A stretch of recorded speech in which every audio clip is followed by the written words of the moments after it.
Hello and welcome to another weeknight vlog.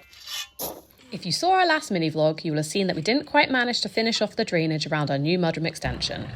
Now this time of year when the days are getting colder and the nights are getting longer, it's always a challenge to our motivation to just get outside and start working at night after a whole day of work. However, once we're outside, that mental hurdle dissipates pretty quick as we get into the swing of things. After starting to add gravel last week, we continued on with this process while making sure we had an even slope that follows the natural movement of groundwater for our property. As a base for the drainage pipe, it is advised by building regulations to have a slope of at least 1 centimetre fall to every 2 metres length.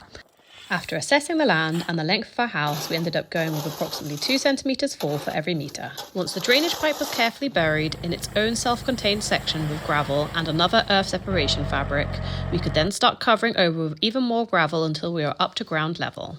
Now for good water runoff around the house, it is advised to have a slope in the gravel and surrounding ground of 1 centimetre for every 50 centimetres length for at least a distance of 3 metres from the house. However, this part of the project will have to be continued on next year as we have to do some major landscaping around some parts. Now next up was meant to be a small project that has turned into a way bigger one like usual. I was meant to be just doing the trim around this window after we moved it 5 centimetres last winter. However, once I started taking off the cladding, we realised there was no battens for aeration like there should be. Therefore, we decided to remove a section of cladding around the window for now and then add battens before putting back on the cladding. In the end, the majority needed to be cut from new, so we recycled what we could and bought a couple of new ones. I then filled over any nail holes that will be covered over with a new lick of paint, and that's all we had time for. Bye for now!